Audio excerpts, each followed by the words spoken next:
I've got two butts. I rubbed them the same way, seasoned them the same way, and smoked them the same way.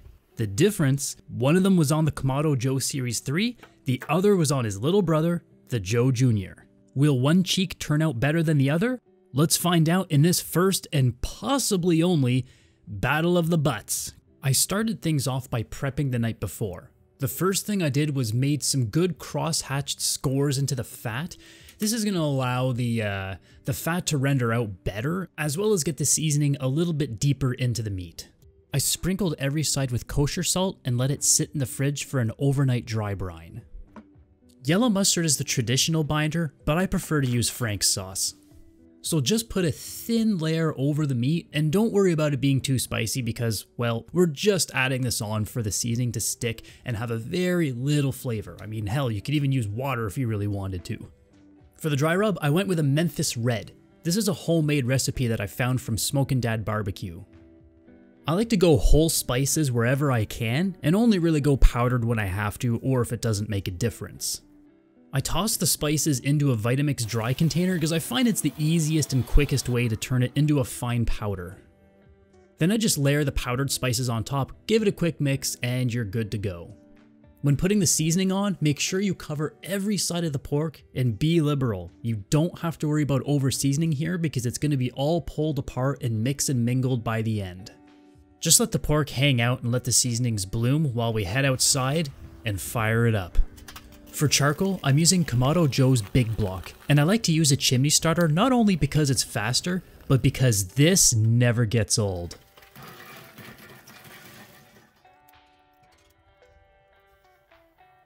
I'm going with two types of wood for this cook. The first is hickory because it's classic, and the second is pecan because it's great with sweet. The setup for these two barbecues is where the real difference comes in. On the Classic Series 3, I'm going to be using Smokin' Dad Barbecue's double indirect method. The slow roller is going to increase both air and smoke, and the secondary deflector plate is going to allow us to burn a hotter fire without overcooking the meat on the bottom. While this method is less efficient, it allegedly creates a cleaner, better tasting smoke. It's worth noting that after my ceramics were heat soaked, I did in fact install the remaining two components of the slow roller. I just forgot to show it on camera. For the Joe Jr., I'm going to be going with the traditional ceramic deflector plate and drip pan. While there's no slow roller, it does burn a more efficient fire. Pork butt is very forgiving when it comes to temperature. You can smoke it anywhere from 200 to 275. And once wrapped, you can leave it or you can crank up the temperature even higher. For this cook, I'm aiming between 250 and 275 for both the Junior and the Classic 3. Now we're just waiting for both barbecues to reach a clean burn before putting our meat on. And most importantly, don't forget to probe the butt. Gently. Putting the meat on too early will result in a very strong, acrid smoke. So make sure the mood is right before you probe. Gently. The plan is 4 hours of smoke with a misting every hour. For my mist, I'm using a 50-50 mixture of apple cider vinegar and fruit juice. You can use whatever liquid you want, but the idea is that we have a 4-hour window for the smoke to adhere to the meat. By misting it every hour, we're going to improve the bark and the flavor. I'm also going to take this time to do another one of Smokin' Dad Barbecue's tricks, which is to put chips of wood into the ash drawer so that they ignite while the smoking continues. The misting is the same for the Junior. The only difference is with the wood chips because there's no ashtray, so I'm going to try pushing the wood chips with a spoon to the bottom of the ceramics and see if they can ignite from there. So just repeat these steps for the next 3 hours, which should be just enough time for your bark to set.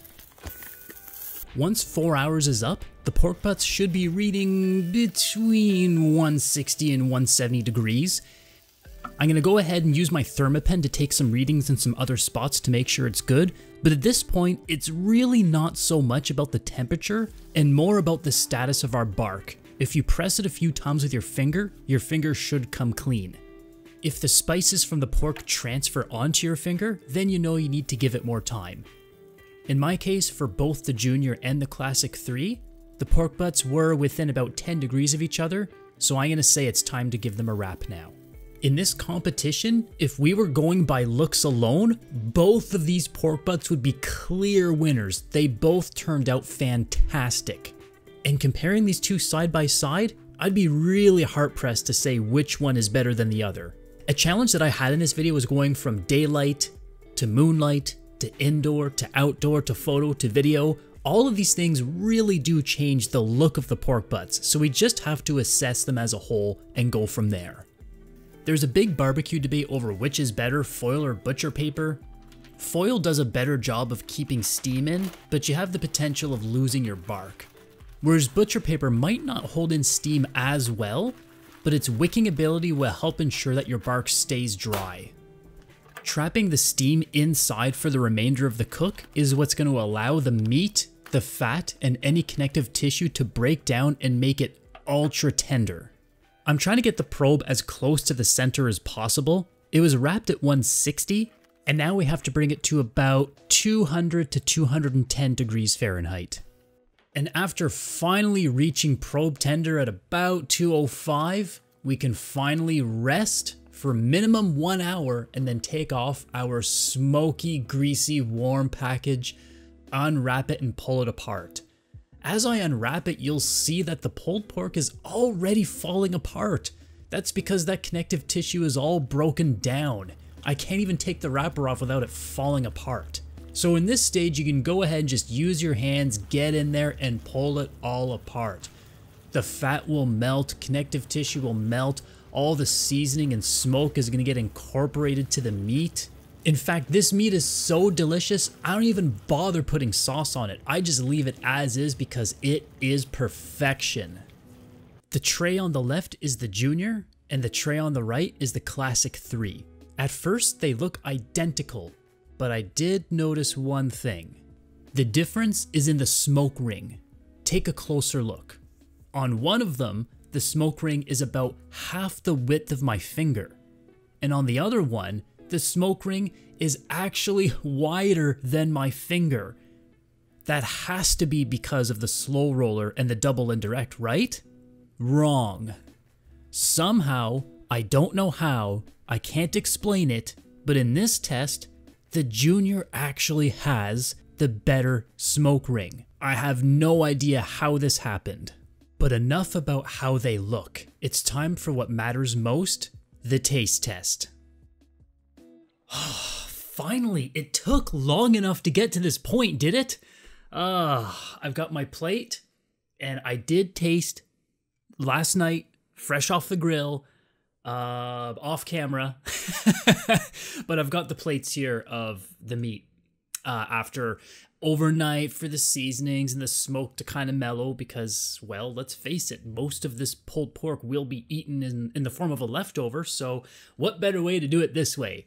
So on my plate, I've got, looking at the camera, it's harder to tell. So looking down, this is the Junior. This is the Classic 3. And before I go in for a bite, I'm going to give the old sniffer.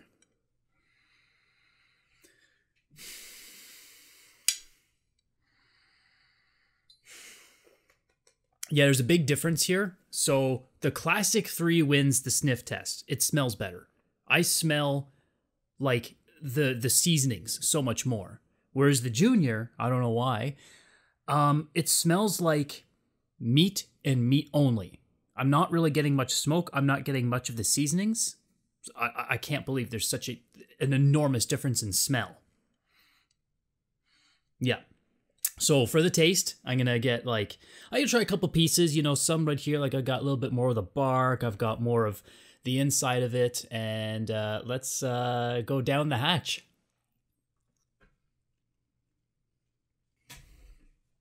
So the meat's very tender.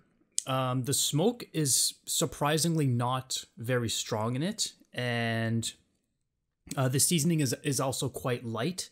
You could probably use some more salt, so I maybe should have salt brined it a bit more. Before I gotta do the palate cleanser. I figured beer would be a good palate cleanser because it's more of a real life situation. And same thing for the Classic 3. Let's see if this, I should hold this in frame so people can see it better.